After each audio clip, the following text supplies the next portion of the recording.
بسم الله الرحمن الرحيم. ومن أحسن قولا ممن دعا إلى الله وعمل صالحا وقال إنني من المسلمين.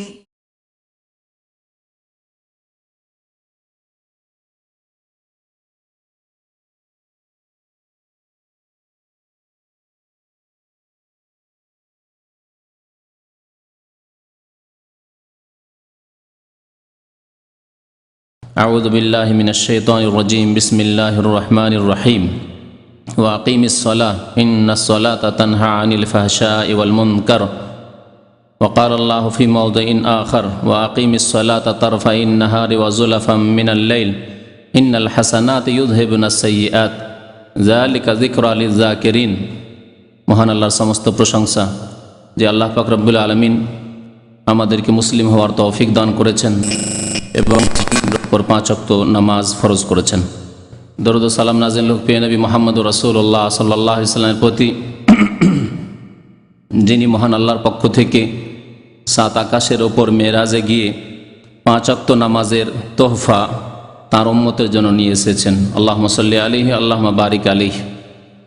আজকে শাবান মাস 1428 হিজরির 8 তারিখ, রমজান কয়েকদিন পরে।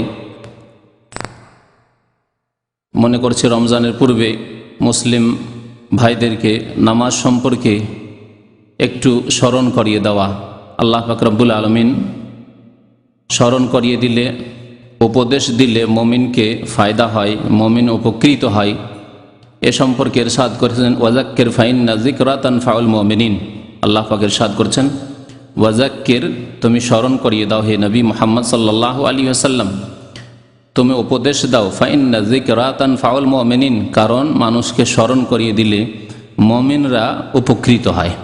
মুমিন অনেক সময় গাফিলতিতে থাকে, অনেক সময় অলসতা থাকে, নামাজ পড়ে কিন্তু হয়তো নামাজ সম্পর্কে কিছু গাফিলতি আছে, সময় সম্পর্কে গাফিলতি আছে, তার নেকি সম্পর্কে হয়তো ওই রকমের, বা এই যে এত বড় গুরুত্বপূর্ণ কাজ, জীবনের সর্বপ্রথম কাজ, সবচাইতে গুরুত্বপূর্ণ কাজ, এ সম্পর্কে হয়তো গাফিলতি আছে। সেই গাফিলতিগুলি দূর হয়ে যাবে, তার দ্বারা মুমিন উপকৃত হবে।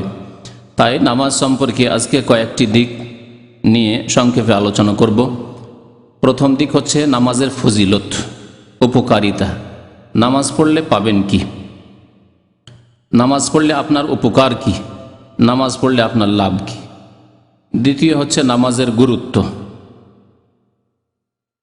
তৃতীয় হচ্ছে নামাজ যদি কেউ ছেড়ে দেয় তাহলে তার জন্য কি শাস্তি রয়েছে। এই কয়েকটা দিক নিয়ে আলোচনা করব।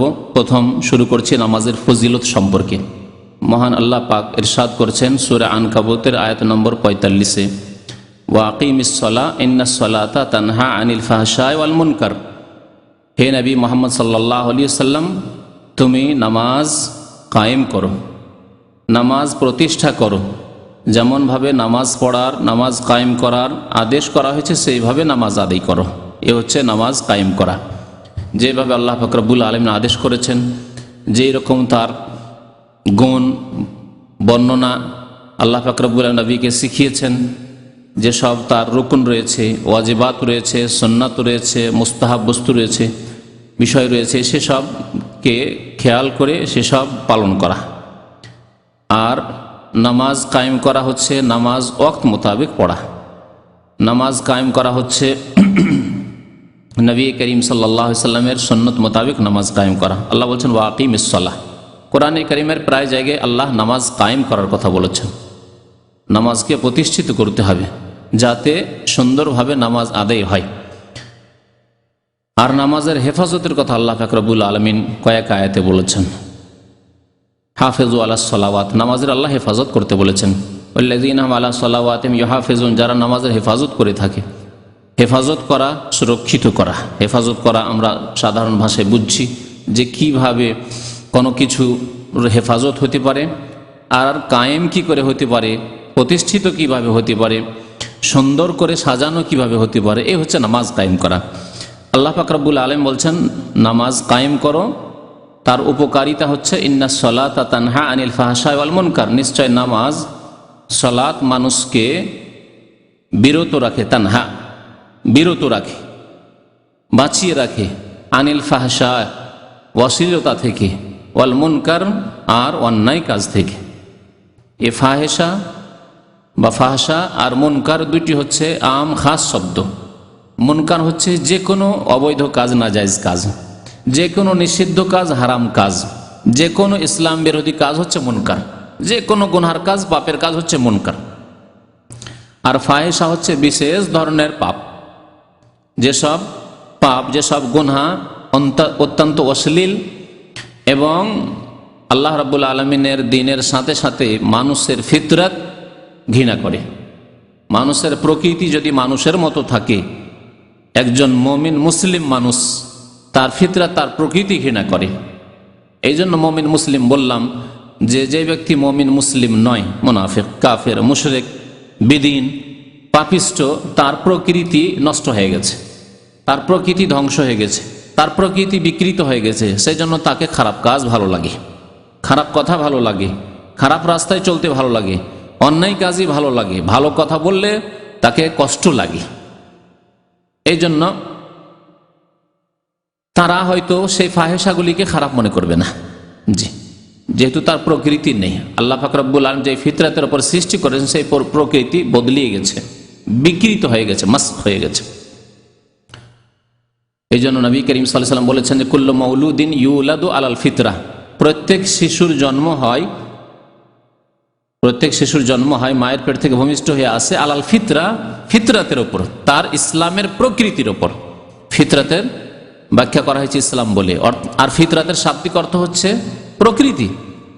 তাহলে প্রকৃতির ফিতরাতের যখন তাফসীর ব্যাখ্যা করা হয়েছে ইসলাম দিয়ে, তাহলে বোঝা গেল প্রত্যেক মানুষের প্রকৃতি হচ্ছে ইসলাম। আল্লাহর প্রতি ঈমান নিয়ে আসা, আল্লাহর ইবাদত বন্দেগী করা, সৎ কাজ করা, ভালো কাজের উপদেশ দেওয়া, ভালো কাজে উৎসাহিত করা, খারাপ কাজ থেকে বেঁচে থাকা, খারাপ কাজ সম্পর্কে লোকজনকে সতর্ক করা, এটি হচ্ছে আসল মানুষের প্রকৃতি। এই জন্য একটি শিশু যখন জন্মায় তার প্রকৃতি থাকে একেবারে ফিতরাত। এটা বাস্তবে লক্ষ্য করবেন, একটি ছেলে 3 বছর, 4 বছর, 5 বছরের ছেলে, এমনকি 7 বছর, 8 বছরের ছেলে, সে সত্য কথা জানে, মিথ্যা জানে না। যা হয়েছে তা বলে দেবে, যা হয়েছে চোখের সামনে যা দেখেছে তাকে যদি নিষেধ না করা হয় বলে দেবে। অনেক সময় নিষেধ করলেও সত্য কথা বলে দেবে, সত্য কথা বলে দেবে, তার পেট থেকে সত্য কথা সহজে বের করে নিতে পারবেন। কিন্তু যার বয়স হয়ে গেছে 15 বছর আর সে খারাপ পরিবেশে মানুষ হয়ে গেছে, সে অহরহ হয়তো মিথ্যা কথা বলছে, 20 বছর, 25 বছর, 30 বছর অহরহ মিথ্যা কথা বলছে, তার পেট থেকে সত্য কথা বের করাই মুশকিল। মারধর করে অনেক সময় সত্য কথা বের করা যায় না, কারণ প্রকৃতি বিকৃত হয়ে গেছে।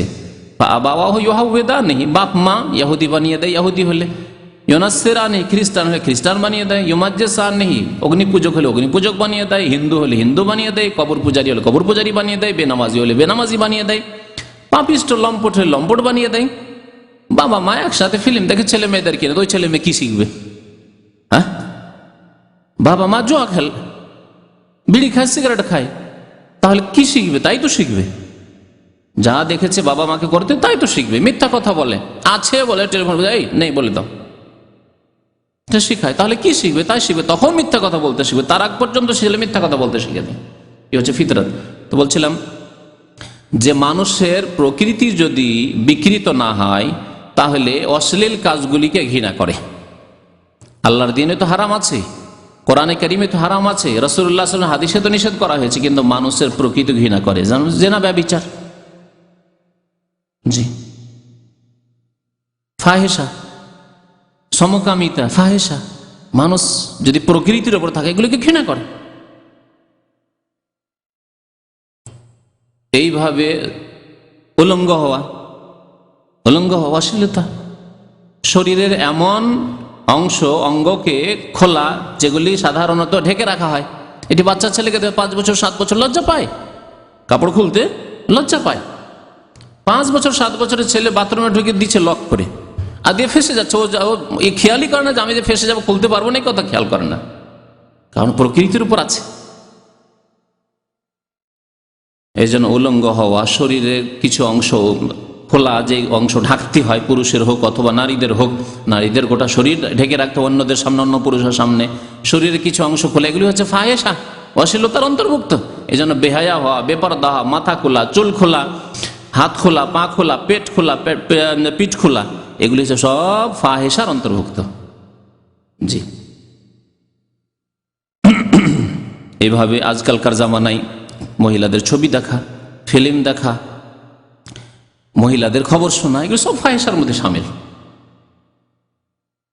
মহিলাদের সাথে কথা বলা, প্রেমের কথা বলা, ভালোবাসার কথা বলা, এগুলি হচ্ছে সব ফাহেসা, সব ফাহেসা। ফাহেসা বহু রয়েছে। ইন্নাস সালাতা তানহা আনিল ফাহশাই ওয়াল মুনকার, নিশ্চয় নামাজ, নামাজের উপকারিতা হচ্ছে যে মানুষকে অশ্লীল কাজ থেকে বিরত রাখে আর হারাম কাজ থেকে, অন্যায় কাজ থেকে বিরত রাখে, সমস্ত পাপ থেকে বিরত রাখে। নামাজ যদি নামাজের মতো করে কায়েম করা হয়, পড়া হয়, তা আর নিয়মিত পড়ে যায়, 5 ওয়াক্ত নামাজ আল্লাহ যেভাবে ফরজ করেছেন, তাহলে বেশি দিন যাবে না, অল্প কিছুদিন একজন লোক নিয়মিত নামাজ পড়লেই সেই ব্যক্তি আর অশ্লীল কাজে ডুবে থাকতে পারে না, সেই ব্যক্তির দ্বারা অন্যায় কাজ সবসময় হতে পারে না। আর যদি কখনো পদস্খলন ঘটে, ভুল হয়ে যায়, তাহলে তওবা করবে, তার বিবেকে বাধা দেবে, তখন তওবা করবে, জানা আমার দ্বারা তো ভুল হয়ে গেছে, ভুলের এহসাস হবে, অনুভূতি হবে যে আমার দ্বারা ভুল হয়ে গেছে, আল্লাহর কাছে মাপ চাওয়া উচিত, আমাকে আল্লাহর কাছে তওবা করা উচিত।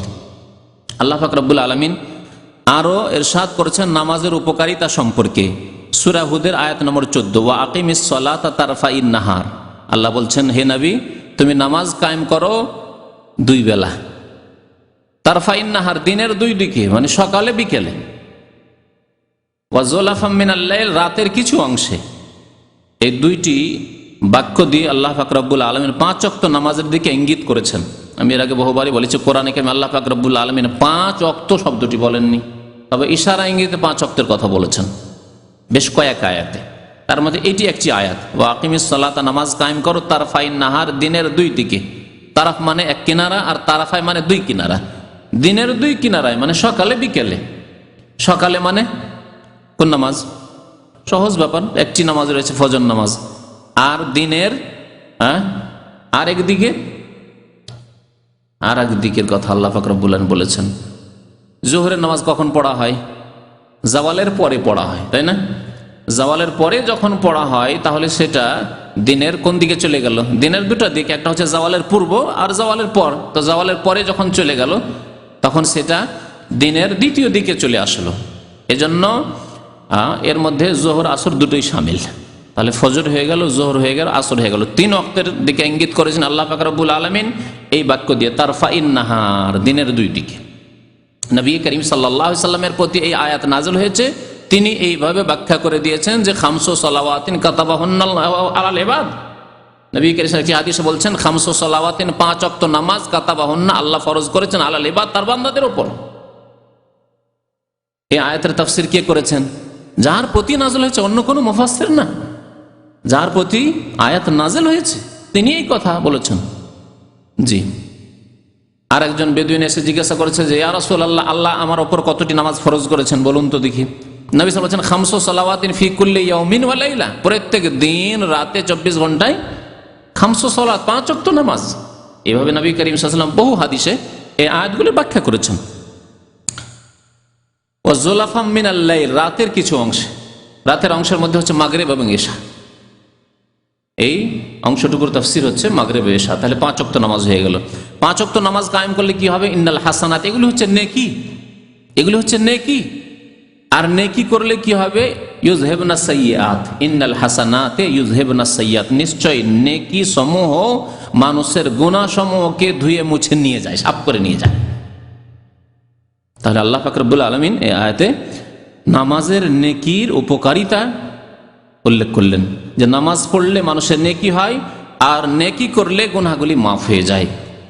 2 নামাজের মাঝখানে যে গুনাহগুলি হলো মাফ হয়ে যাবে।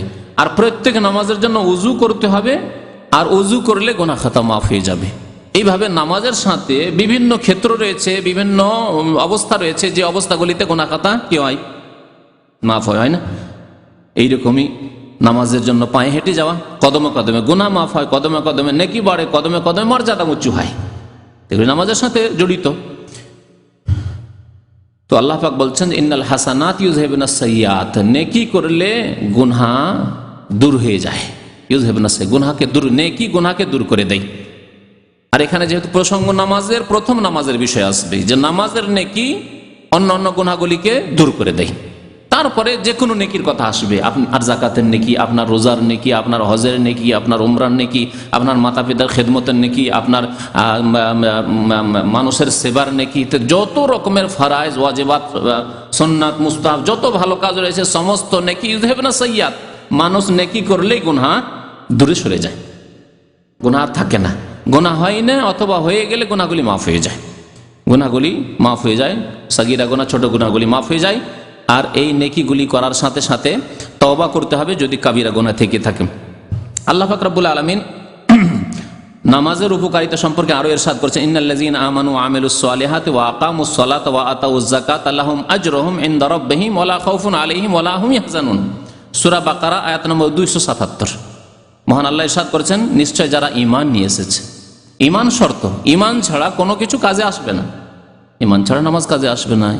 যদি ঈমানের শিরক থাকে, এজন্য বারবারই বলি, যদি মুসলিম সমাজে শিরক থাকে তাহলে কোনো ইবাদত কাজে আসবে না, নামাজই কাজে আসবে না, তাহলে আর অন্য ইবাদত কি কাজে আসবে? মাতা পিতার খেদমত করছেন, ছোট ছোট ভাইকে পড়িয়ে মানুষ করলেন, কত রকমের যে আপনি খেদমত করলেন, বিশেষ করে টাকা পয়সা খরচ করে যে সব কাজগুলি আমাদের দেশের মানুষরা করে, নামাজ না পড়লে এই কাজগুলি করে। কত টাকা পয়সা যে কত বছর ধরে ইনকাম করে ভাই বোনকে মানুষ করেছে, বোনগুলির বিয়ে দিয়েছে, এমনকি ভাইয়েরও বিয়ে দেয়, আমাদের দেশের মানুষরা করে না? ভাইয়েরও বিয়ে দিয়েছে, নিজে তো বিয়ে করেছে, নিজের বিয়ে লেট করেছে, ভাইয়ের বিয়ের জন্য, বোনের বিয়ের জন্য। এগুলি সব আমাদের দেশের, আমাদের সমাজের নেকির কাজ। কিন্তু এই নেকিগুলি কাজেই আসবে না যদি তৌহিদ, আল্লাহর একত্ব না থাকে, যদি কবর মাজার পূজা ঢুকে থাকে, কবরে সেজদা ঢুকে থাকে, তার আকীদা আমলি, কবরে গিয়ে পাবো কিছু চাইবো যদি ঢুকে থাকে, কবরে গিয়ে খাসি মোরগ জবাই করে, চাদর চড়ায়, যদি কবর পাকা করে, হ্যাঁ, কবর ভক্ত হয়, পীর ভক্ত হয়, তাহলে কোনো কিছু কাজে আসবে না। আর কাজে আসবে না নামাজ না থাকলে। নামাজ নেই অথচ মাশাআল্লাহ আপনি 10 বছরের সৌদি আরবের কামাই আয় উপার্জন সব ভাই বোন মানুষ করে তাদের বিয়ে শাদীতে লাগিয়ে দিয়েছেন, আর মাতা পিতা যা বলেছে তাই করে। কত জমি জায়গায় যে মা বাবার নামে করে দিয়েছেন, অনেকে ভাই বোনের নামে করে দেন। কোনো কিছু কাজে আসবে না যদি তাওহীদ না থাকে, নামাজ না থাকে। দুইটি বস্তু থাকতেই হবে, না হলে অন্য কোনো আমল কাজে আসবে না, স্পষ্ট কথা। আল্লাহ বলছেন যারা ঈমান নিয়ে আসলো, ঈমান ওয়া আমিলুস সালিহাত, এবং ভালো কাজগুলি করলো, সালিহাত করলো, ওয়া আকামুস সালাত, ভালো কাজ, এই কথাটি আম, ব্যাপক, সমস্ত ভালো কাজকে শামিল। একজন মানুষ তাহলে ভালো কাজ কেমন করে জানবে? কতক ভালো কাজ আছে যেগুলি জানার কোনো উপায় নেই, আর কতক ভালো কাজ আছে যেগুলি মানুষ বিবেক দিয়ে জানতে পারে, বুঝতে পারে যেগুলি ভালো কাজ। যেমন মানুষ হিসাবে বুঝে সত্য কথা, যে মিথ্যা বলে সেও বুঝে যে সত্য কথা বলা কি ভালো কাজ, বুঝে। মানুষের সাথে ভালো ব্যবহার করা, নম্র ব্যবহার করা ভালো কাজ, এগুলি বুঝে। মানুষের সাথে চুক্তিতে আবদ্ধ থাকা, ওয়াদা পুরা করা, কথার পাকা হওয়া, ইত্যাদি ইত্যাদি, এগুলি ভালো কাজ বুঝে। জি, মানুষকে ধোকা না দেওয়া, প্রতারিত না করা, ভাওতাবাজি না করা, 2 নম্বরি না করা, এগুলি ভালো কাজ, এগুলি বুঝি। বহু ক্ষেত্রে ভালো কাজ আমরা বুঝি। মাতা পিতার সেবা তো অমুসলিম কাফেরও বুঝে। বহু হিন্দু রয়েছে অনেক মুসলিম চাইতে বেশি মা বাবার খেদমত করে। তাহলে এইগুলি অনেকেই সাধারণ জ্ঞান, আল্লাহ যেটুকু বিবেক দিয়েছেন তা দিয়ে বহু ভালো কাজের কথা বুঝে।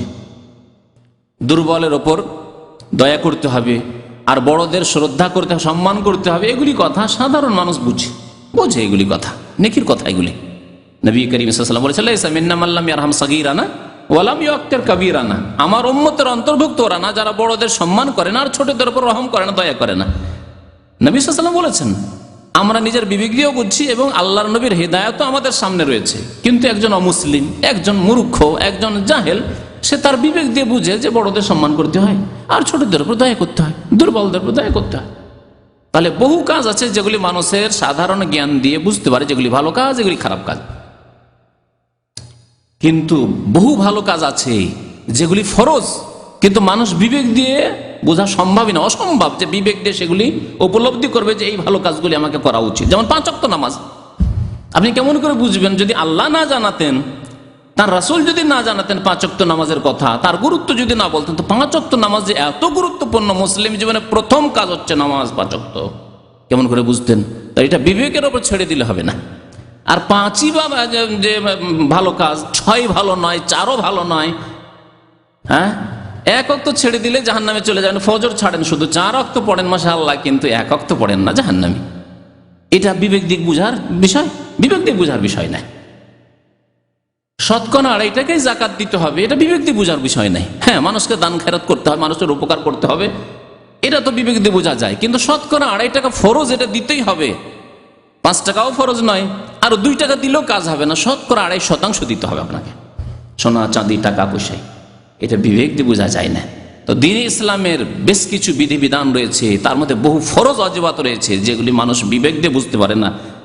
হ্যাঁ, নিজের বিবেক দিয়ে সিদ্ধান্ত নিতে পারে না যে এটি ভালো না মন্দ। তাই আল্লাহ পাক রব্বুল আলামিন রাসূল প্রেরণ করেছেন, কোরআনে কারীম নাযিল করেছেন, রাসূলুল্লাহ সাল্লাল্লাহু আলাইহি ওয়াসাল্লামের হাদিস আমাদের মাঝে রয়েছে। দুটিকে আঁকড়ে ধরলে আমরা কখনো গোমরাহ হব না, তা বলেছেন নবী করিম সাল্লাল্লাহু আলাইহি ওয়াসাল্লাম। তো আল্লাহ পাক রব্বুল আলামিন বলছেন ওয়ামিলুস সালেহ, ভালো কাজ তো করবে। আল্লাহ বললেন না যে ঈমান এবং তারপরে ভালো কাজগুলি করো। তার সবচেয়ে ভালো কাজ কি? আল্লাহ বলছেন ওয়াকামুস সালাহ, নামাজ কায়েম করতে হবে। এর দ্বারা বোঝা যায় যে সলিহাত নেক কাজ, ভালো কাজ তো বহু রয়েছে, কিন্তু সবচেয়ে ভালো কাজ হচ্ছে ওয়াকামুস সালাত, নামাজ কায়েম করা। ওয়াকামুস সালাতা, তারপরে ওয়াআতাউজ যাকাত, যাকাত প্রদান করা। এই জন্য আল্লাহ পাক রব্বুল বহু জায়গায় কোরআনে কারিমে নামাজের সাথে যাকাতের কথা উল্লেখ করেছেন। এবং ইসলামের যে 5টি খুঁটি রয়েছে, স্তম্ভ রয়েছে, নামাজের পরে স্থান হচ্ছে যাকাতের। আমাদের দেশের মানুষরা নামাজের পর নামাজ, রোজা, হজ, যাকাত বলে, যাকাতটাকে শেষখানে বলে। এই যে তরতিবটা বলার আছে আমাদের দেশে, ভুল তরতিব, ভুল নয়, বলে না এইভাবে যেভাবে আমি বললাম। হ্যাঁ, কলেমা, নামাজ, রোজা, হজ, যাকাত, ভুল। নবী কারীম সাল্লাল্লাহু আলাইহি ওয়াসাল্লাম এইভাবে কোনো হাদিসে বলেননি। নবী সাল্লাল্লাহু আলাইহি ওয়াসাল্লাম বলেছেন বুনিয়াল ইসলামু আলা খামসিন, শাহাদাতে আল্লাহ ইলাহা ইল্লাল্লাহ ওয়া আন্না মুহাম্মাদুর রাসূলুল্লাহ ওয়া ইকামিস সালাত ওয়া ইতাইজ যাকাত। কোরআনে কারিমে প্রত্যেক জায়গায় যেখানে আল্লাহ বলেছেন আকিমুস সালাহ, সেখানে আতুজ যাকাত বলেছেন। বলেননি রমজানের কথা, বলেননি হজের কথা সেখানে। জি, তো আল্লাহ বলছেন নামাজের পরে যাকাত প্রদান করবে। লাহুম আজরুহুম, কি পাবে তাহলে নামাজ পড়লে? তাদের জন্য তাদের প্রতিদান রয়েছে, পুরস্কার রয়েছে। ইনদা রব্বিহিম, কে পুরস্কার দেবে? পুরস্কার কে দেবে? চিন্তা করুন, আপনি যদি কোম্পানিতে চাকরি করেন, আপনারা বুঝেন কোম্পানির অবস্থা। কোম্পানিতে যে পদগুলি রয়েছে, বিভিন্ন পদ রয়েছে, ছোট পদ, মেজ পদ, সেজ পদ, বিভিন্ন রকমের পদ রয়েছে, তাই না? যদি আপনাকে পুরস্কার দিতে চায় যে হ্যাঁ আমাদের এখন বেস্ট ওয়ার্কার চয়েস করা হয়েছে এবং এই পুরস্কার দেবে ফোরম্যান, তাহলে আপনি বুঝতে পারেন ফোরম্যানের পুরস্কার আর কত কি হবে, হবে 10-20 টাকার কিছু হবে। যদি তার উপর সুপারভাইজার হয়, মুশরিফ হয়, আর একটু বেশি হইতে পারে। যদি কোনো ম্যানেজার হয়, আপনার ডিপার্টমেন্ট ম্যানেজার হয়, হ্যাঁ একটু বড় পুরস্কার হইতে পারে। আর যদি একবারে জিএম হয়, জেনারেল ম্যানেজার, মুদির আম, যে একবারে সমস্ত কোম্পানির সবকিছুর মালিক, যে জেনারেল ম্যানেজারের পক্ষ থেকে, প্রেসিডেন্টের পক্ষ থেকে, বিশাল কোম্পানি আর তার প্রেসিডেন্ট স্বয়ং এসে পুরস্কার দিবে, তাহলে বাপরে, প্রেসিডেন্ট পুরস্কার দিলে 10, 20, 50 রিয়ালের পুরস্কার দিতে আসবে নাকি? বিরাট কিছু পুরস্কার দিবে তাহলে। অথচ সে মানুষ, হতে পারে আপনার চাইতে পাপী, গুনাহগার, আপনার চাইতে জালেম, কিন্তু সে দুনিয়ার স্বার্থে বেস্ট ওয়ার্কারকে পুরস্কার দিলে আরো কাজে উৎসাহিত হবে লেবাররা, ওয়ার্কাররা, আর কাজ আমার বাড়বে, প্রোডাকশন বাড়বে। সেই জন্য যদি আল্লাহ পাক রব্বুল আলামিনের পক্ষ থেকে পুরস্কার হয়, যিনি রব্বুল আলামিন, বিশ্বজাহানের মালিক, যিনি জিনের মালিক, ইনসানের মালিক, সমস্ত মাখলুকাতের সৃষ্টি জগতের মালিক, তিনি যদি বলেন আমার পক্ষ থেকে পুরস্কার রয়েছে, যারা নামাজ কায়েম করবে, যারা যাকাত দেবে, তাদের জন্য লাহুম আজরুহুম ইনদা রব্বিহিম, রবের নিকট পুরস্কার রয়েছে। আল্লাহু আকবার। আর কি? ওয়ালা খাউফুন আলাইহিম ওয়ালা হুম ইয়াহজানুন, তাদের না কোনো ভয় আছে আর না তারা দুশ্চিন্তায় ভুগবে, কোনো চিন্তা নেই, ভয় নেই, কোনো চিন্তা নেই। লা খাউফুন আলাইহিম ওয়ালা হুম ইয়াহজানুন, এই লা খাউফুন আলাইহিম ওয়ালা হুম ইয়াহজানুন, এই একই বাক্য আল্লাহ পাক রব্বুল আলামিন বলেছেন আল্লাহর আউলিয়া সম্পর্কে, বন্ধু সম্পর্কে। আল্লাহর দোস্ত, আল্লাহর বন্ধু, আল্লাহর আউলিয়া, আউলিয়াগণের সম্পর্কে আল্লাহ পাক কি বলেছেন? আল্লাহ ইন্না আউলিয়া আল্লাহ লা খাউফুন আলাইহিম ওয়ালা হুম ইয়াহজানুন, আল্লাহর যারা ওয়ালি, আল্লাহর যারা বন্ধু, তাদের কোনো ভয় নেই, লা খাউফুন আলাইহিম ওয়ালা হুম ইয়াহজানুন, আর তারা দুশ্চিন্তিত হবে না, তাদের কোনো চিন্তাও নেই। এই আয়াতকে নিয়ে কবর মাজার ভক্তরা পীর ভক্তরা বলে ওয়ালি মানে পীর, মুরিদ কোনদিন ওলি হইতে পারে না, মিসকিন তো মিসকিনই থেকে যায়। হ্যাঁ, মুরিদ কোনদিন ওলি হইতে পারে না, যতই নামাজ পড়ুক আর যতই রোজা রাখুক আর যতই দান খায়রাত করুক আর যতই ইসলামের পাবন্দি করুক, মুরিদ কোনদিন ওলি হইতে পারে না। ওলি কে হইতে পারে? পীর। কারণ পীর না হলে কেরামত দেখাতে পারে না, পীর না হলে কেরামতি দেখাতে পারে না, আর কেরামতি না হলে ওলি হইতে পারে না। এই বিদাতি শিরকি ধারণা রয়েছে ওলি সম্পর্কে ভারত, বাংলাদেশ, পাকিস্তানের অধিকাংশ মানুষের। অথচ আল্লাহ পাক রব্বুল আলামিন যেই পুরস্কারের ঘোষণা করেছেন ওলির জন্য, সেই পুরস্কারের ঘোষণা করেছেন নামাজি, যাকাত প্রদানকারীর জন্য। আয়াত দুটি আপনাদের সামনে আছে, নেই? কোনো পার্থক্য আছে আল্লাহ পাক রব্বুল আলামিনের বাণীতে? কোনো পার্থক্য আছে? লা খাউফুন আলাইহিম ওয়া লা হুম ইয়াহজানুন, নামাজের ক্ষেত্রে আকামুস সালাত ওয়া আতাউজ যাকাত যারা করবে, নামাজ কায়েম করবে, যাকাত দেবে, তাদের জন্য। আর আল্লাহর ওলি তো তারাই, সেই জন্য একই পুরস্কার।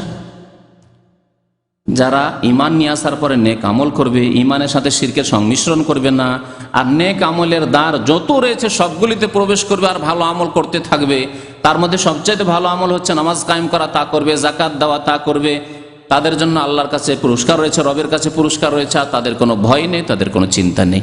তারাই যেহেতু আল্লাহর বন্ধু, আল্লাহর দোস্ত, আল্লাহর ওলি। প্রত্যেক নেক বান্দা আল্লাহর ওলি হতে পারে, সে সাধারণ মানুষ হোক, মিসকিন গরিব হোক, আর যে কেউ হোক না কেন, আলেম হোক আর জাহেল হোক, আল্লাহর সাথে যদি সম্পর্ক মজবুত থাকে তাহলে সেই আল্লাহর ওলি হতে পারে। এটি হচ্ছে ইসলাম, এই হচ্ছে দ্বীন ইসলাম।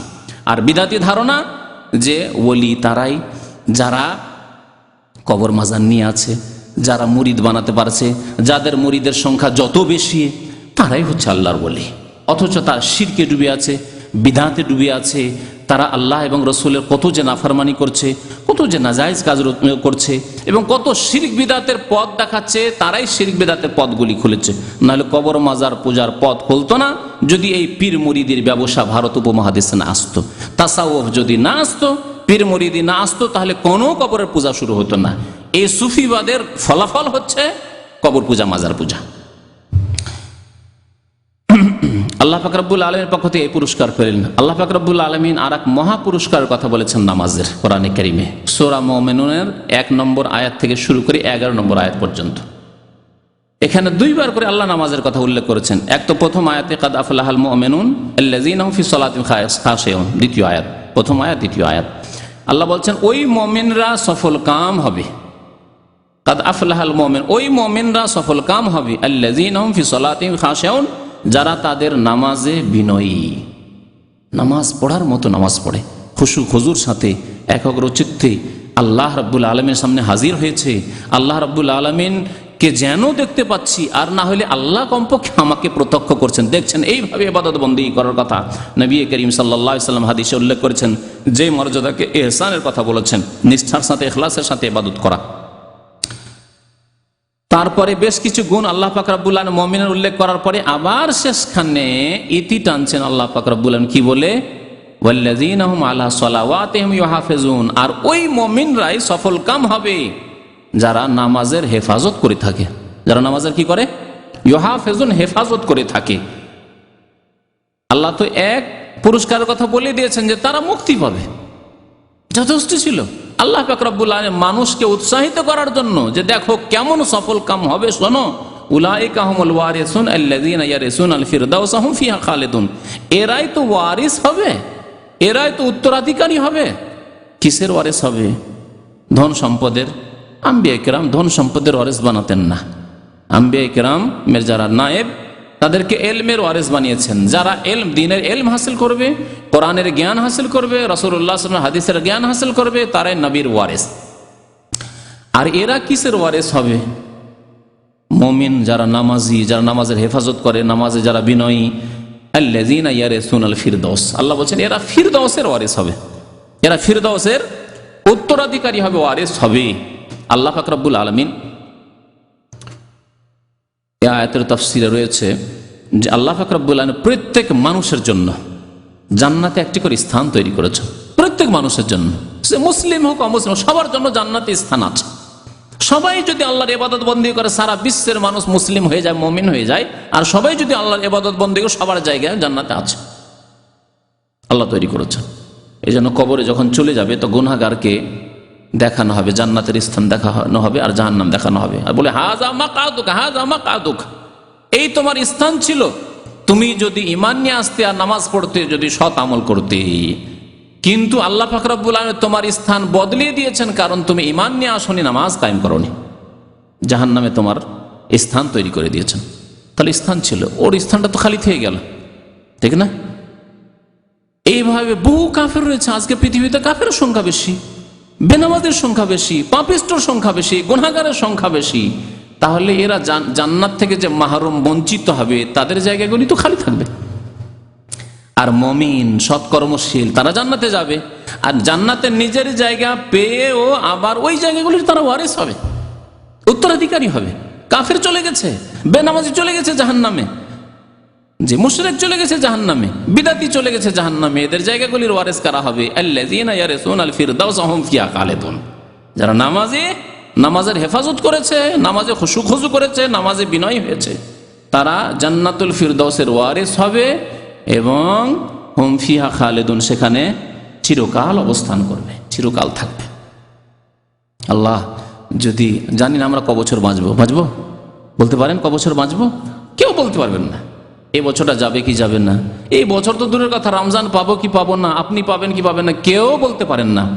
আমাদের এক ভাই এখানে আছেন, মাঝে মাঝে আসেন এখানে বক্তব্য আসেন, ওর ভাই, তার ভাইকে আমি চিনি, এখানে আল রাশেদ কোম্পানিতে চাকরি করে, আমাদের অনেক ভাইরাই জানেন, নামাজি মানুষ। তো রাত্রে শুয়েছে, সুস্থ মানুষ, রাত 2টার সময় হার্ট অ্যাটাক করে সেই রাতে মারা গেছে। গত সপ্তাহের কথা। তাহলে যেই অবস্থাটি হয়েছে ওই ভাইয়ের, আল্লাহ তাকে জান্নাত নসিব করে, তার গুনাহ খাতা মাফ করে, সে অবস্থা আমার হতে পারে না? আপনাদের প্রত্যেকের হতে পারে না? অবশ্যই হতে পারে। যে আপনি রাত্রে আজকে বক্তব্য শুনলেন, বক্তব্য করলাম, গিয়ে শুইলাম, আর ফজর হলো না, আমাদের হতে পারে না?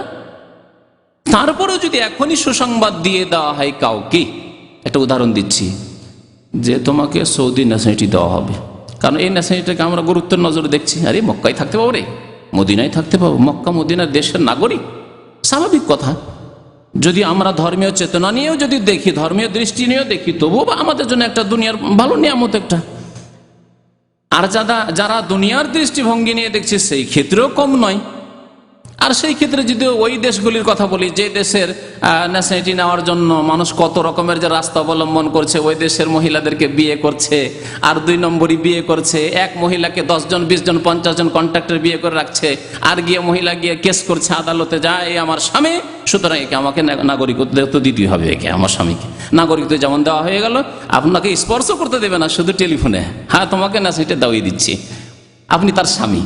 আর তারপরে নাগরিকত্ব যেমন দেওয়া হলো, তখন ওকে খালাস, ন্যাশনালিটি পেয়ে গেছে, হয়ে গেল। তো এই সব নাগরিকত্ব পাওয়ার জন্য অথচ কদিন বাঁচবেন জানেন না। কত খুশি আপনি এই সুসংবাদ যদি পেয়ে যান যে এই দেশের নাগরিকত্ব আমি পেয়ে যাব, আমাকে একবার নিশ্চিতভাবে মালিকের পক্ষ থেকে বলে দেওয়া হয়েছে, খুশির শেষ নাই, তাই না?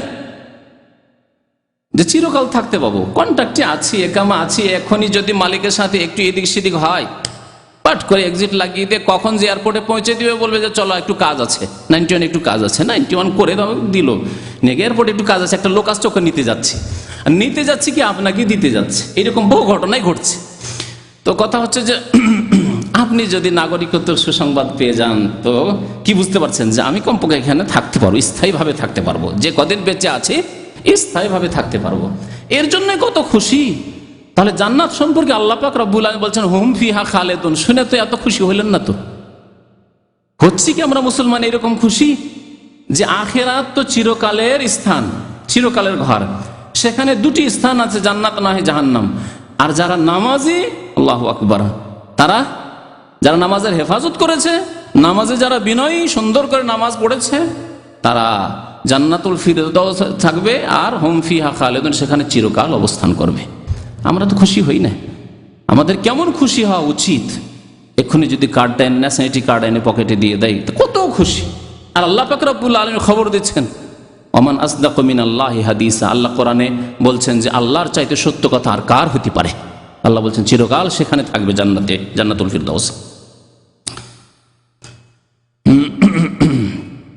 নামাজের ফজিলতের কথা বলছিলাম। এই আয়াতগুলি বলতে বলতে অর্ধেক সময়ের বেশি শেষ।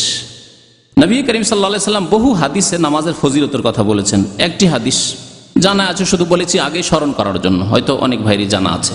নবী করিম সাল্লাল্লাহু আলাইহি ওয়াসাল্লাম 5 ওয়াক্ত নামাজকে উদাহরণ দিয়েছেন বা উপমা দিয়েছেন কিসের সাথে?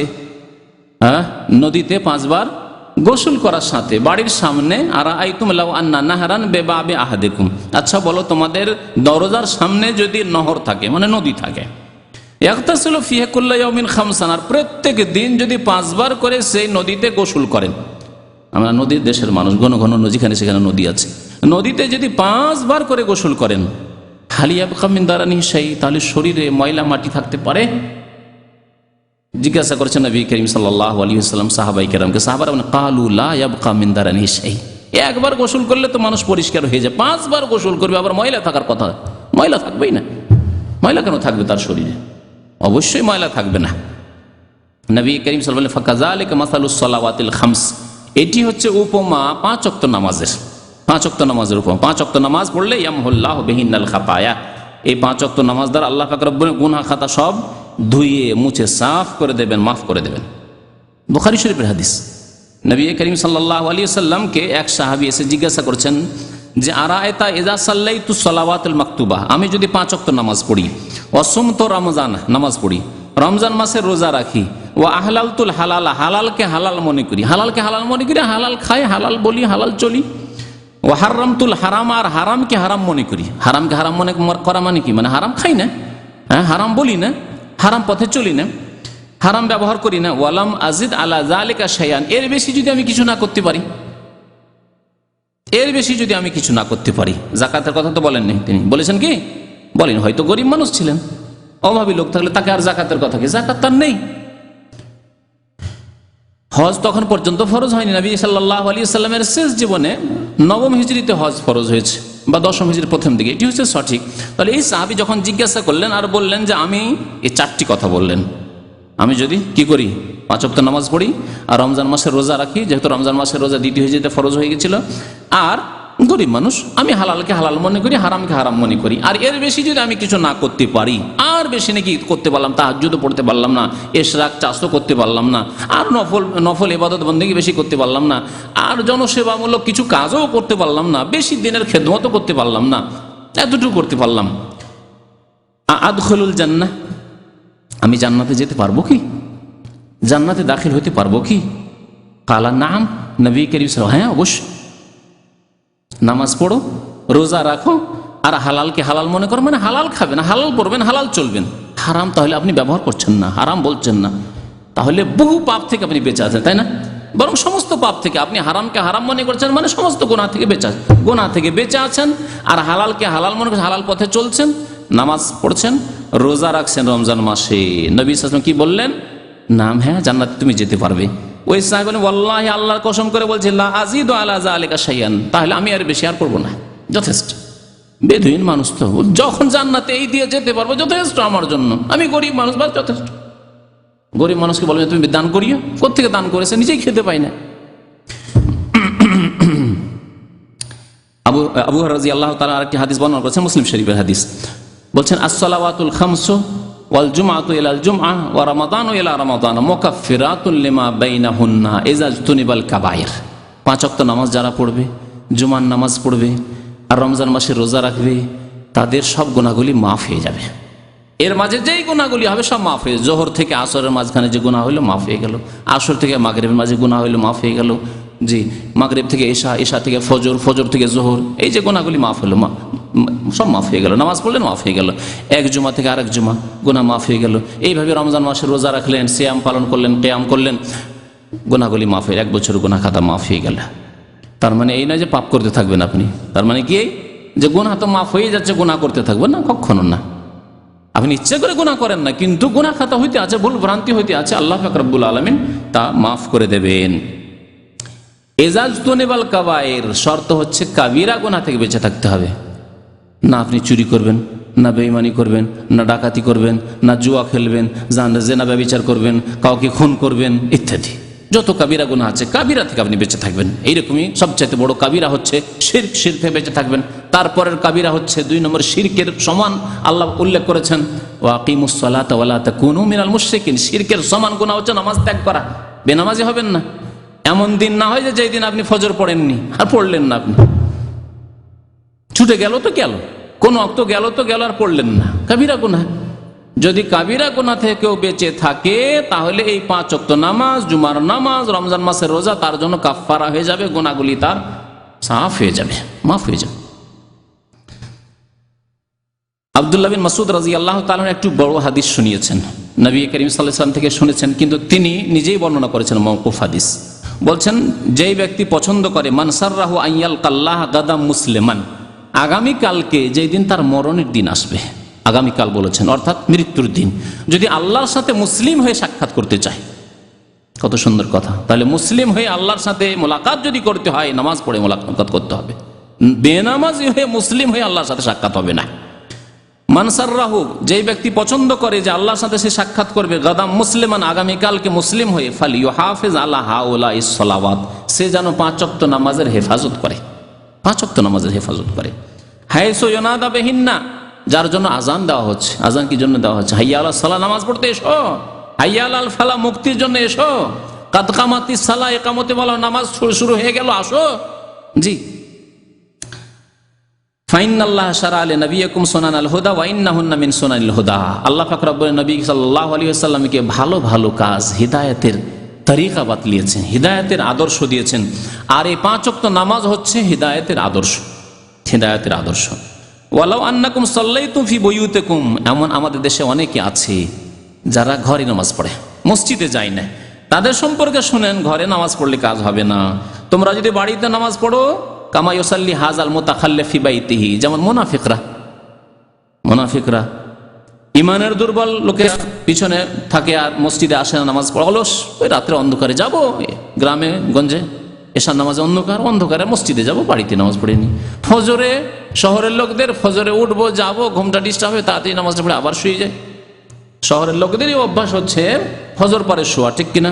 গ্রামের লোকেরা ফজর পর শোয় না, ওরা জানে না যে ফজর পর মানুষ ঘুমায়, এটা জানে না। তোমরা যদি এইরকম বাড়িতে নামাজ পড়ো, লা তারাকতুম সুন্নাতা নবিয়িকুম, নবীর আদর্শকে ছেড়ে দিবে, নবীর আদর্শকে ছেড়ে দিবে। সুন্নত, নবী সাল্লাল্লাহু আলাইহি ওয়াসাল্লামের ভাষায় ফরজকেও সুন্নত বলা হয়েছে। জি, হাদিসের ভাষায়, কোরআনের ভাষায় সুন্নত মানে আদর্শ, সুন্নত মানে তরিকা। তা ফরজও হইতে পারে, ওয়াজিব হইতে পারে, সুন্নতও হইতে পারে। আর ফিকার ভাষায়, ফিকার কিতাব যদি পড়েন আর সেখানে সুন্নত পড়েন, তখন সুন্নতটি হচ্ছে ওয়াজিব বা ফরজের বিপরীত, বুঝতে পারছেন? কিন্তু নবী করিম সাল্লাল্লাহু আলাইহি ওয়াসাল্লামের ভাষায় সুন্নত বলা ফরজকে বলা হয়েছে, এখানে সুন্নত বলা হয়েছে, জামাতে নামাজ পড়া ওয়াজিব, সুন্নত বলা হয়েছে। হাদিসে এই পার্থক্য নেই, ফরজ ওয়াজিব সুন্নতের পার্থক্য নেই। নবী সাল্লাল্লাহু আলাইহি ওয়াসাল্লামের আদর্শই হচ্ছে সুন্নত। তা ফরজও হইতে পারে, ওয়াজিব হইতে পারে, সুন্নতে হইতে পারে, মুস্তাহাব হইতে পারে। ওয়ালাউ তারাকতুম সুন্নাতা নবিয়িকুম, তোমাদের নবীর সুন্নতকে, আদর্শকে যদি ছেড়ে দাও, লা দালালতুম, তাহলে তোমরা পথভ্রষ্ট হয়ে যাবে। এটি মুসলিম শরীফের হাদিস। আবু দাউদে এই ভাষাতে একটু পার্থক্য আছে, তাতে বলেছেন আব্দুল্লাহ বিন মাসউদ রাদিয়াল্লাহু তাআলা, ওয়ালাউ তারাকতুম সুন্নাতা নবিয়িকুম, তোমরা যদি নবীর আদর্শকে ছেড়ে দাও, বাড়িতে নামাজ পড়ো অথবা মাঝে মাঝে পড়ো, মাঝে মাঝে পড়ো না, লা কাফারতুম, তাহলে তোমরা কাফের হয়ে যাবে। আবু দাউদের হাদিস সেটি, লা কাফারতুম, তোমরা কাফের হয়ে যাবে। তাহলে নামাজ ছেড়ে দিলে তাহলে কাফের হয়ে যাওয়ার একটি দলিল পেলেন। নামাজ ছেড়ে দিলে মুসলমান থাকে না, আর চিরকাল মুশরিকের মতো জাহান্নামে থাকতে হবে, এর একটি দলিল আবু দাউদের হাদিস, যে তোমরা যদি নামাজ ছেড়ে দাও তাহলে কাফারতুম, তোমরা কাফের হয়ে যাবে। তারপরে নামাজের ফজিলত বর্ণনা করছেন যে অমামিন রাজুলিন ইয়াতাতাহারু, যে কোনো মুসলমান উযু করলো, তাহারাত হাসিল করলো, সুন্দর করে উযু করলো, সুম্মা ইয়ামুদু ইলা মসজিদ মিন হাযিহিল মাসাজিদ, যে কোনো মসজিদে গেল, যেখানে সুবিধা হলো মসজিদে গেল, ইল্লা কাতাবাল্লাহু লাহু বিকুল্লি খাতওয়াতিন ইয়াখতুহা হাসানাহ, তাহলে প্রত্যেক কদমে আল্লাহ এক নেকি করে লিখবেন। ওয়া ইয়ারফাউ বিহা দারাজা, আর প্রত্যেক কদমে কদমে আল্লাহ মর্যাদা উঁচু করবেন। ওয়া ইয়াহুত্তু আনহু বিহা সাইয়্যা, প্রত্যেক কদমে কদমে আল্লাহ গুনাহ মাফ করবেন। কয়টি ফজিলত পেলেন? নামাজের দিকে হেঁটে যাওয়ার কয়টি ফজিলত পেলেন? কয়টি ফজিলত পেলেন? একটি হচ্ছে নেকি লেখা হবে, আরেকটি হচ্ছে মর্যাদা উঁচু করা হবে, আরেকটি হচ্ছে গুনাহ মাফ করা হবে। জি, ওয়ালাকাদ রাআইতুনা ওয়া মা ইয়াতাখাল্লাফ আনহা ইল্লা মুনাফিকুন মালুমুন নিফাক। বলছেন যে আমরা দেখেছি যে কোনো এক সাহাবী নামাজ থেকে পিছনে থাকতো না। তা নামাজ থেকে পিছনে থাকতো, জামাত থেকে পিছনে থাকতো কে? মুনাফিকুন মালুমুন নিফাক। একমাত্র মুনাফিক যাকে আমরা চিহ্নিত করতে পারতাম, জানতাম যে অমুক মুনাফিক, তাই নামাজ পড়তে আসে না, মসজিদে আসে না। তো নামাজ না পড়া মুনাফিকি, নামাজ ঘরে পড়া মুনাফিকি। আব্দুল্লাহ ইবনে মাসউদ রাদিয়াল্লাহু তাআলা আনহুর হাদিস। ওয়ালাকাদ কানা রাজুলু ইউতা বিহি ইউহাদা বাইনা রাজুলাইন। আমাদের অনেক সাহাবায়ে কেরাম অসুস্থ হতেন, অচল, এমন অসুস্থ বিছানায় শুয়ে আছেন, চলতে পারেন না। দুইজনের কাঁধে ভর দিয়ে, ইউহাদা বাইনা রাজুলাইন, দুই মানুষের কাঁধে ভর দিয়ে মসজিদে আসতেন। আসার পরে তাকে নিয়ে এসে কি করা হতো? হাত্তা ইউকামা ফিস সাফে, কাতারে নিয়ে এসে বসিয়ে দেওয়া হতো। এখানে দেখবেন অনেক বৃদ্ধ আছে, কোন রকম ধরে গাড়ি থেকে নামিয়ে নিয়ে এসে চেয়ারে বসিয়ে দিল, ওইভাবেই নামাজ পড়ছে সে, কিন্তু মসজিদে আসছে। আল্লাহু আকবার। এ হচ্ছে নামাজ, এ হচ্ছে ঈমান। এইভাবে সাহাবায়ে কেরামরা নামাজ পড়তেন। মুসলিম শরীফের হাদিস, আবু দাউদের হাদিস। নবী করিম সাল্লাল্লাহু আলাইহি সাল্লাম থেকে নামাজের ফজিলতের সম্পর্কে বেশ কিছু হাদিস আরো রয়েছে। তা ছেড়ে দিয়ে নামাজের গুরুত্বের কথা বলি। আল্লাহ পাক রব্বুল আলামিন মূসা আলাইহিস সালামকেও বলছেন ইন্নানি আনাল্লাহ।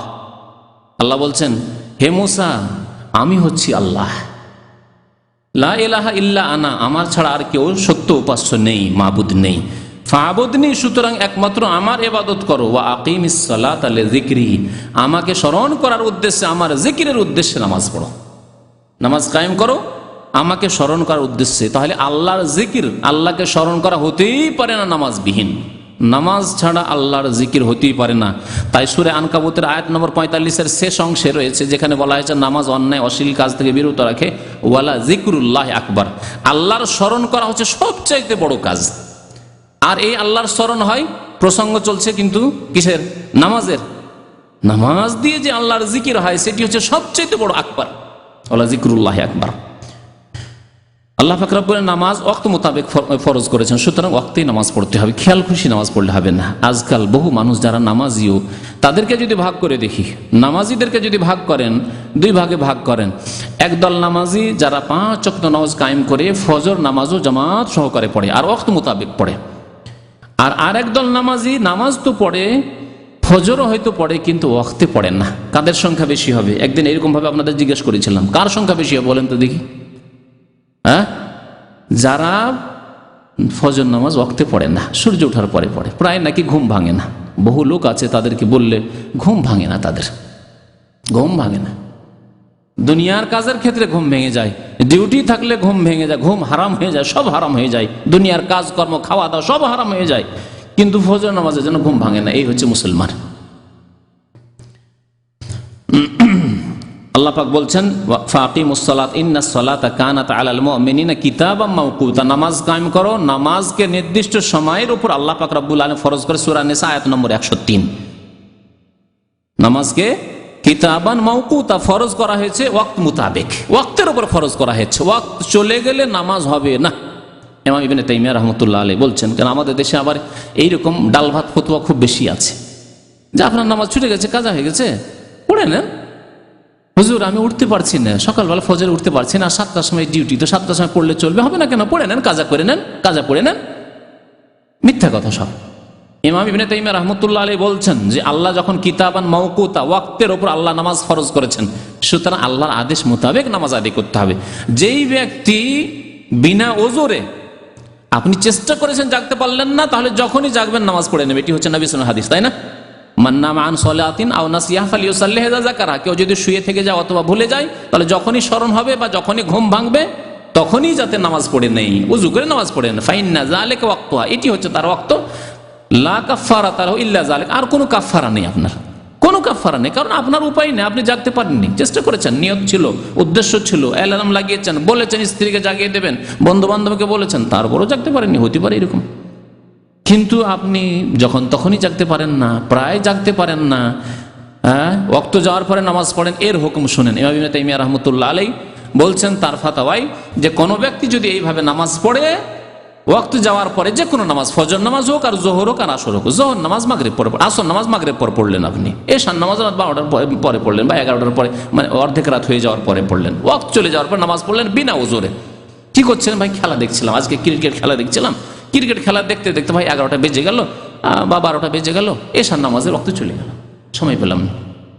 ফজর নামাজের ক্ষেত্রে শোয়া, আসর নামাজের ক্ষেত্রে এমন ঘুমিয়েছেন যে মাগরিব হয়ে গেছে, ইচ্ছা করে অ্যালার্ম লাগাননি, চেষ্টাও করেননি উঠার, না ঘুমটা বাকি আছে, সারাদিন ক্লান্ত আছে, একটা ঘুম দিই, লম্বা টানে ঘুম দিয়ে উঠলেন মাগরিবে, আর মাগরিব পরে বা মাগরিবে আজান হয়ে যাওয়ার পরে আপনি আসর পড়েছেন ইচ্ছে করে। অনেকে এরকম বলে যে 5 ঘন্টা না ঘুমালে হয়। আমাকে অনেকে বলেছে 5 ঘন্টা একটা না ঘুম দিতে হবে। তো 5 ঘন্টা একটা না ঘুম দিতে গিয়ে দেখা যাচ্ছে ও রাত 12টায় ঘুমাচ্ছে, যদি ফজরে উঠে তো 3 ঘন্টা হচ্ছে না, 5 ঘন্টা ঘুম দিয়ে উঠবে সে, তাহলে সকাল 7টায় সূর্য ওঠার পরে উঠতে হবে তাকে। এইরকম যদি অভ্যাস থাকে তাহলে এই নামাজ কবুল হবে না, নামাজ কবুল হবে না। নামাজ পড়লেন হয়তো আপনি সকাল 7টায় ফজর নামাজ কবুল হবে না, আসর নামাজ পড়লেন মাগরিব পরে, নামাজ কবুল হবে না। জি,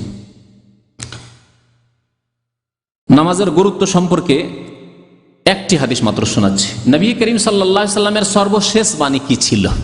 কয়েকজন সাহাবী, মা উম্মে সালমা রাদিয়াল্লাহু তাআলা, নবী সাল্লাল্লাহু আলাইহি সাল্লামের জাওজা মুহতারামা, মুমিনদের মাতা, উম্মুল মুমিনিন, তিনি বলছেন এক হাদিস, আর ইবনে মাজায় রয়েছে, আর আরেক হাদিস আলী ইবনে আবি তালিব রাদিয়াল্লাহু তাআলা বর্ণনা করেছেন, ইবনে মাজাহ তো রয়েছে, আর আরেক হাদিস আরেক সাহাবী বর্ণনা করেছেন। কয়েকজন সাহাবী এই কথাটি বর্ণনা করেছেন কি, কানা আখিরু কালামিন নবী সাল্লাল্লাহু আলাইহি ওয়াসাল্লাম আস-সালাত ওয়া মা মালাকাত আইমানুকুম। নবী করিম সাল্লাল্লাহু আলাইহি সাল্লামের সর্বশেষ কথা ছিল, বাণী ছিল। আমরা যখন বিদায় নিই, বাড়ি থেকে বিদায় নিচ্ছি সফর করার জন্য, অথবা মরার সময় বিদায় নিল দুনিয়ার কথা, হ্যাঁ অমুকে এই জমি দিস রে, অমুকের জন্য এই করিস, অমুকের জন্য এই করিস, অমুক এই করিস, আর আমার ছোট ছেলেগুলোকে তোমরা দেখিও, বড়দেরকে বলো আমার ছোট ছেলেগুলোকে দেখিও, সব দায়িত্ব মানে ও নিয়েই যাচ্ছে, এগুলি ওসিয়ত করে। নবী করিম সাল্লাল্লাহু আলাইহি সাল্লামের ওসিয়ত এই ছিল যে আমার হাসানকে দেখিও আর হোসেনকে দেখিও, এসব ওসিয়ত ছিল। আমার ফাতেমার খেয়াল রাখিও, এই করে সেই করি, ওইসব ওসিয়ত ছিল না। কারণ আখিরু কালামিন নবী সাল্লাল্লাহু আলাইহি ওয়াসাল্লামের শেষ বাণী ছিল আস-সালাত, নামাজ, ওয়া মা মালাকাত আইমানুকুম, আর তোমাদের দাস দাসীর খেয়াল রাখবে, তাদের উপর জুলম অত্যাচার করবে না। তোমাদের অধীনস্থ চাকর নকরের খেয়াল রাখবে, তাদের উপর জুলম অত্যাচার করবে না। আল্লাহর সবচেয়ে বড় হক হচ্ছে নামাজ তাওহীদের পরে, আর মানুষের হকের ক্ষেত্রে মানুষ যদি সমান হয় তাহলে জুলুম করে না। সমান লোকের উপর জুলুম করা সাহস করবেন না, তাই না? যদি ফোঁস করতে পারে, আপনাকে ধমক দিতে পারে, আপনাকে যদি চোখ দেখে কথা বলতে পারে, তার 1 পয়সা মেরে খাবেন না আপনি, তারপর জুলুম অত্যাচার করবেন না আপনি। কিন্তু অধীনস্থ যারা চাকর নকর, দাস দাসী, গোলাম, তাদের উপর জুলুম করে দিলে কি হবে, কি হবে, কি করে নিবা, আমার হতে পারে এরকম জুলুম অত্যাচার। তাই নবী করিম সাল্লাল্লাহু আলাইহি ওয়াসাল্লাম আল্লাহর হকের ক্ষেত্রে একটি কথা বলেছেন, সবচেয়ে গুরুত্বপূর্ণ ইবাদত নামাজ, আর মানুষের হকের ক্ষেত্রে বলেছেন দাস দাসীর উপর তোমরা জুলুম অত্যাচার করবে না। উম্মে সালমা রাদিয়াল্লাহু তাআলা আনহা আরো একটু বেশি করে বলছেন, কানা ইয়াকুলু ফি মারাদিহিল্লাযী তুফিয়া ফিহি, আল্লাহ রাসূল সাল্লাল্লাহু আলাইহি ওয়াসাল্লাম যে অসুস্থতায় ইন্তেকাল করেছিলেন, ওয়াফাত পেয়েছিলেন, ইন্তেকাল করেছিলেন, দেখলেন নবী ইন্তেকাল করেছেন, না বেঁচে আছেন? বিদাতিরা আমাদের দেশে দেওবন্দি আর বেরেলি সমস্ত বিদাতিরা বলে হায়াতুন নবী, নবী জীবিত। মহিউদ্দিন খান তো তার পত্রিকায় মাসিক মদিনা লিখিয়ে দিল যে নবী আমাদের মতোই জীবিত, আমাদের মতোই জীবিত। আমাদের এক ভাই দায়ী আছেন, ওই তাইফে মক্কায় থাকতেন, আমি প্রশ্ন লিখে পাঠালাম যে আমি বেশি দলিল চাই না, শুধু আমাদের মতো কথাটির দলিল চাই। মহিউদ্দিন সাহেবকে লিখে পাঠালেন যে আপনি আপনার পত্রিকায় আগামী মাসে এর একটা দলিল শুধু দেবেন যে আমাদের মতো নবী সাল্লাল্লাহু আলাইহি ওয়াসাল্লাম জীবিত, এর একটি দলিল লিখে পাঠিয়ে দেন, ব্যাস উম্মত জেনে নিক যে আমাদের মতো আল্লাহর নবী জীবিত আছে। আর তাদেরকে বড় বড় আলেম আর মুহাদ্দিস আর ফাজেল আমরা আর মুফাসসির মনে করে থাকি। আকীদা যদি নষ্ট হয়ে যায় তাহলে কোনো নাজাত নেই, কোনো মুক্তি নেই, সমস্ত ধ্বংস হয়ে যাবে। আল্লাহ হচ্ছেন চিরঞ্জীব, আল হাইয়ুল কাইয়ুম। আয়াতুল কুরসি মুখস্থ আছে, আমাদের দেশে মানুষের কিছু না থাকলেও আয়াতুল কুরসি মুখস্থ আছে। আল্লাহু লা ইলাহা ইল্লাহু আল হাইয়ুল কাইয়ুম, চিরঞ্জীব। তো নবী যদি আমাদের মতো চিরকাল জীবিত থাকেন তো তিনিও হাই, আল্লাহর শরীক হয়ে গেলেন। তা মুশরিকানা আকীদা নয় এটি, মুশরিকদের আকীদা যে আল্লাহর নবীকে আল হাই, চিরঞ্জীব বানিয়ে দেওয়া। নবী করিম সাল্লাল্লাহু আলাইহি ওয়াসাল্লাম সম্পর্কে মা উম্মে সালমা বলেন তুফিয়া ফি, তিনি ওয়াফাত পেয়ে গেলেন, ইন্তেকাল করলেন। সেই অসুস্থতায় তিনি বলতেন বারবার করে আসসালাত আসসালাত আসসালাত ওয়া মা মালাকাত আইমানুকুম, দাস দাসীর খেয়াল রাখবে আর নামাজকে ভুলবে না। ফামা জালা ইয়াকুলুহা, বারবার তিনি বলছিলেন, হাত্তা মা ইয়াফিযু বিহা লিসানুহু, এমনকি বলতে বলতে গিয়ে তার আওয়াজ বসে যেত, আর শুনতে পেতাম না, অসুস্থতার অবস্থায় কথা বলতে গিয়ে শেষ দিকে আর শোনা যায় না, তাই না? দু চারটি কথা বলার পরে আর শুনতে পাচ্ছেন না, কথা বলে দেখবেন অসুস্থ, এই বেশি অসুস্থ মানুষের সাথে। নবী করিম সাল্লাল্লাহু আর কিছুই বলতে পারলেন না, শেষ কথা ছিল আসসালাত আসসালাত ওয়া মা মালাকাত আইমানুকুম। কেমন রসুলের সাথে আমাদের ভালোবাসা, মুহাব্বত সাল্লাল্লাহু আলাইহি ওয়াসাল্লাম, যে আল্লাহর নবীর শেষ উপদেশ যে সালাত, আর সেই নামাজকে আমরা ভুলে গেছি অধিকাংশ মুসলমান। আর ভালোবাসার দাবিদার আমরা, নবীর মহাব্বতের দাবিদার, আর নবীর শাফাতের আশাবাদী, নবীর হাউজে কাউসারের পানির আশাবাদী মুসলমানরা। সময় যেহেতু শেষ হতে যাচ্ছে, সেজন্য আর একটি হাদিস দিয়ে শেষ করে দিচ্ছি। মহিলাদের সাথে সম্পর্কিত হাদিস। নবী করিম সাল্লাল্লাহু আলাইহি ওয়াসাল্লাম মহিলাদেরকে উপদেশ দিতে গিয়ে তাদেরকে কয়েকটি কথা বলেছেন। তাদের দায়িত্ব পুরুষদের চাইতে অনেক কম, মহিলাদের দায়িত্ব পুরুষদের চাইতে অনেক কম। নবী করিম সাল্লাল্লাহু আলাইহি ওয়াসাল্লাম ইরশাদ করেছেন, আল মারআতু ইযা সাল্লাত খামসাহ। অন্য হাদিস রয়েছে, আইয়ুমা ইমরাতিন ইযা সাল্লাত খামসাহ, যে কোনো মহিলা, যে কোনো নারী যদি 5 ওয়াক্ত নামাজ পড়ে, 5 ওয়াক্ত নামাজ পড়েন আল্লাহর রাস্তায়, নারী হন পুরুষ হন, 5 ওয়াক্ত নামাজ পড়তে আল্লাহ প্রথম হিসাব নেবেন। আবু দাউদের হাদিস, প্রথম কাল কিয়ামতে হিসাব হবে মুসলিমদের কিসের সম্পর্কে? সালাত, নামাজ সম্পর্কে হিসাব হবে। আর নবী সাল্লাল্লাহু আলাইহি ওয়াসাল্লামের সর্বশেষ উপদেশ ছিল সালাত। সালাত যদি 5 ওয়াক্ত নামাজ পড়ে কোনো মহিলা, ওয়াসামাত শাহরাহা, রমজান মাসে যদি রোজা রাখে, রমজান মাসে রোজা রাখে, রোজা রাখে আমাদের দেশের মহিলারা, নামাজ পড়ুক আর না পড়ুক রোজা রাখে। জি, হিন্দুদের উপবাস করা অভ্যাস আছে। ওয়া আহসানাত ফারজাহা, আর লজ্জা স্থানের যদি হেফাজত করে, লজ্জা স্থানের হেফাজত, লজ্জা স্থান যার জন্য তার, আল্লাহ পাক লজ্জা স্থান স্ত্রীর স্বামীর জন্য রেখেছেন আর স্বামীর স্ত্রীর জন্য, এই হচ্ছে হেফাজত। ইল্লা আলা আজওয়াজিহিম, আল্লাহ বলছেন স্বামীর জন্য। হে মহিলা, তোমার লজ্জা স্থান, তোমার ইজ্জত স্বামীর জন্য তোমার, আর হে পুরুষ, তোমার ইজ্জত, তোমার লজ্জা স্থান হচ্ছে তোমার স্ত্রীর জন্য। ইল্লা আলা আজওয়াজিহিম, এই সূরা মুমিনুনের প্রথম দিকের আয়াতগুলিতে আয়াত রয়েছে, আরো কয়েক জায়গায় কারিমে আল্লাহ পাক ইরশাদ করেছেন। তো বলছেন তৃতীয় উপদেশ হচ্ছে মহিলাদের জন্য যে তারা লজ্জা স্থানের হেফাজত করবে। লজ্জা স্থানের হেফাজতের অন্তর্ভুক্ত হচ্ছে যে বেহায়া বেপর্দা হবে না। আল্লাহ নবী বলেছেন, আল মারআতু আওরা, নারী জাতি হচ্ছে আওরত, লজ্জা সবই হচ্ছে তার পর্দা। আওরত মানে হচ্ছে আবৃত বস্তু, ঢেকে রাখার বস্তু। আল মারআতু আওরাতুন, উর্দু ভাষাতে মহিলাদেরকে কি বলে? আওরাত শব্দই বলে, কারণ আরবিতে আওরাত মানে মহিলা হয় না, আওরাত মানে হয় ঢাকার বস্তু, আওরাত মানে ঢেকে রাখার বস্তু। এই জন্য বলা হয় পুরুষদের আওরাত হচ্ছে নাভি থেকে হাঁটু পর্যন্ত, নাভি থেকে হাঁটু পর্যন্ত হচ্ছে পুরুষদের আওরাত, মানে ঢেকে রাখার বস্তু, ঢেকে রাখতে হবে, সাতরুল আওরাইকে বলা হয়। তো নবী করিম সাল্লাল্লাহু আলাইহি ওয়াসাল্লাম আরেকটি হাদিস বলেন, আল মারআতু আওরাতুন, মহিলা জাতি হচ্ছে ঢেকে রাখার বস্তু। আরেকটি হাদিস আপনাদের শুনিয়ে দিলাম, তাই না? আর এই হাদিসে কি বলছিলাম? হ্যাঁ, কি বলছিলাম বলেন? হ্যাঁ, তো লজ্জা স্থান আবৃত রাখা তার শামিল। আহসানাত ফারজ, লজ্জা স্থানের হেফাজত করার মধ্যে হচ্ছে শরীরকে ঢেকে রাখা, কারণ মহিলাদের গোটা শরীর হচ্ছে আওরত, ঢেকে রাখার বস্তু। আল মারআতু আওরা, তাহলে মাথা থেকে পা পর্যন্ত মহিলাদের অপর পুরুষের সামনে ঢেকে রাখা হচ্ছে, এটি হচ্ছে শরীয়ত, দিন ইসলাম। লজ্জা স্থানের হেফাজতের মধ্যে তা শামিল। মহিলাদের প্রত্যেকটি অঙ্গ প্রত্যঙ্গ লজ্জা স্থান, তাদের গয়না অলংকার রয়েছে তা ঢেকে রাখার বস্তু, তাদের মালা রয়েছে ঢেকে রাখার বস্তু, তাদের চুড়ি রয়েছে ঢেকে রাখার বস্তু, তাদের ঘড়ি রয়েছে ঢেকে রাখার বস্তু, তাদের পায়ে কিছু অলংকার রয়েছে তা ঢেকে রাখার বস্তু, তাদের নাকে রয়েছে, কানে রয়েছে ঢেকে রাখার বস্তু। মহিলা আজকাল কানটা খুলে রাখে, হ্যাঁ দেখেছেন মহিলাদের কাছে কানটা যে দেখা গেছে এইরকম করে রাখে, আবুজুবিল্লাহ। আর মালাটাকে বের করে রাখে শাড়ির উপরে, বের করে রাখে। আর পায়ের গুলি, কোমরের গুলি তো দেখা যায়, ওগুলো তো দেখা যায় শাড়ির উপরে। আর তারপরে আল্লাহর সৃষ্টির অলংকার, পেট পিঠ তো ব্লাউজে খোলা থাকবে। ব্লাউজ তো হিন্দুদের ব্লাউজ পড়তে হবে, ব্লাউজ নামে লেবাস পড়তে পারেন, কিন্তু তা ঢেকে রাখার জিনিস হইতে হবে, ঢেকে রাখতে হবে। হাতটা এদিকে উঠেলো, এদিকে উঠে গেল, হ্যাঁ দেবর আছে, ভাসুর আছে তাদের সামনে, হাত তো আরেক দিকে উঠেলো, এদিকে উঠে গেল, এইরকম ব্লাউজ পরে। যদি ব্লাউজ লম্বাও একটু পরে না, এদিকে একটু যদি উঠান তাহলে উঠে যাবে, পর্দা হবে না। তাহলে এমন হইতে হবে লেবাস যাতে শরীর ঢাকে। বলেন গয়না যে মানুষের তৈরি করা গয়না, এতে আকর্ষণ বেশি আছে না পেট পিঠে বেশি আকর্ষণ আছে? বলুন তো দেখি। হ্যাঁ, চুলে বেশি আকর্ষণ আছে, চেহারাতে বেশি আকর্ষণ, আল্লাহর অলংকারে বেশি আকর্ষণ আছে মহিলাদের শরীরে যে আল্লাহর যে অলংকার রয়েছে, আল্লাহর জিনত রয়েছে, তাতে বেশি আকর্ষণ আছে পুরুষদের জন্য। ফিতনা, সুতরাং মহিলাদের মাথা থেকে পা পর্যন্ত সবকিছুই ঢেকে চলাফেরা করতে হয়, বিশেষ করে বাইরে গেলে। বাড়িতে আছেন কোনো অসুবিধা নেই, যে কোনো লেবাসে থাকেন। তবে আমাদের দেশীয় বাড়ি যদি হয়, যেই বাড়িতে 5 ভাই একসাথে থাকে, সেখানে বাড়িতেও পর্দা করতে হবে। তো নবী করিম সাল্লাল্লাহু আলাইহি ওয়াসাল্লাম কি বলেছেন? 3 নম্বর উপদেশ কি ছিল? যে লজ্জা স্থানের হেফাজত করতে হবে, পর্দা করতে হবে। তাহলে যে ব্যক্তি পর্দা না করে তার ভুল হইতে পারে, লজ্জা স্থান হেফাজত করা সম্ভব নয়। পর্দা করে না, আর যদি বলে যে আমি সতী থাকলে আমার সতীত্বকে নষ্ট করতে পারে, জি ধর্ষিত হবে। হচ্ছে না,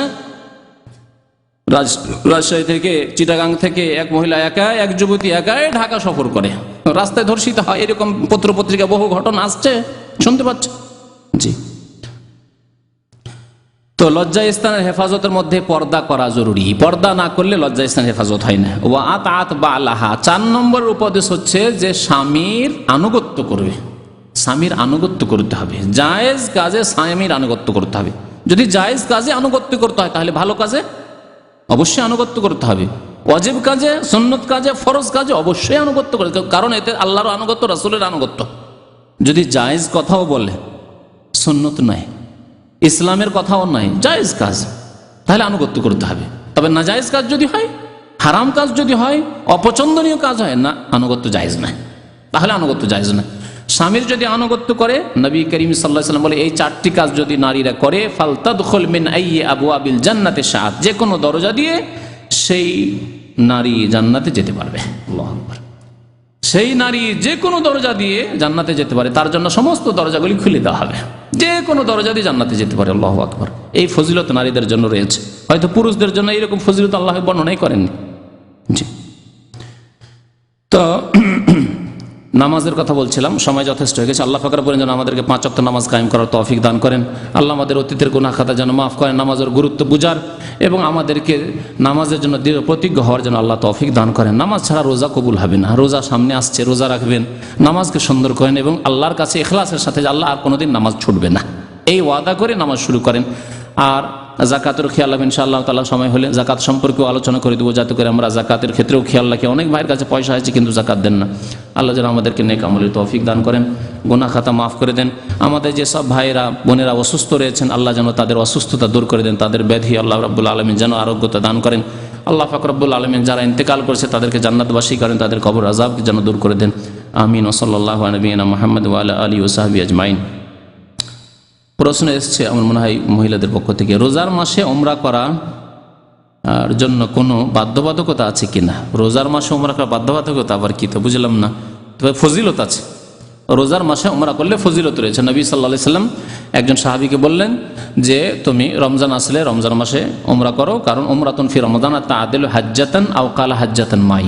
রমজান মাসে উমরা করলে আমার সাথে হজ করার সওয়াব পাবে, আমার সাথে হজ করার সওয়াব পাবে, এই কথা বলেছেন। সুতরাং যাদের পক্ষে সম্ভব হবে রমজান মাসে উমরা করবেন, আর এমন কোনো বাধ্যবাধকতা তো জানা নেই।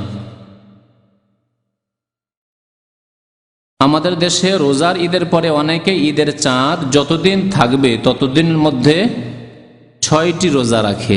আমাদের দেশে কেন? এই তো নবী সাল্লাল্লাহু আলাইহি সাল্লাম বলেছেন। এটার কোনো কি লিখেছেন, প্রমাণ আছে কিনা, প্রয়োজনীয়তা আছে কিনা? জি, প্রয়োজনীয়তা অর্থ হচ্ছে যে সুন্নত। এই শাওয়াল মাসের 6টি রোজা সুন্নত। নবী সাল্লাল্লাহু আলাইহি সাল্লাম বলেছেন মান সামা রমাদান, যে ব্যক্তি রমজান মাসে রোজা রাখবে, ওয়া আতবাহু সিত্তাম মিন শাওয়াল, তার পরে পরে শাওয়াল মাসে 6টি রোজা রাখবে, কানা কাসিয়ামিদ দাহার, সেই ব্যক্তি যেন সারা বছর রোজা রাখলো, 36টি রোজা হয়ে গেল। আর নেকি কয় গুণ হয়? 10 গুণ হয়। তো 36 10 360 দিনে বছর। তো যেই ব্যক্তি এই 36টি রোজা রাখলো রমজান মাসের 30টি আর 6টি শাওয়াল মাসে, সে যেন সারা বছর রোজা রাখলো। এইভাবে প্রত্যেক বছর যদি আমল করে, কানাকাসিয়ামুদ দাহার, সে সারা জীবন যেন রোজার নেকি পেতেই থাকলো। 60 বছর 70 বছর বাঁচলে যেন 60 বছর 70 বছরের রোজারও সে নেকি পেয়ে গেল। এই ফজিলত রয়েছে। জি, বাস। আর প্রশ্ন আছে? সাল্লাল্লাহু আলা নবিয়িনা মুহাম্মদ ওয়া আলা আলিহি ওয়া সাহবিহি আজমাইন।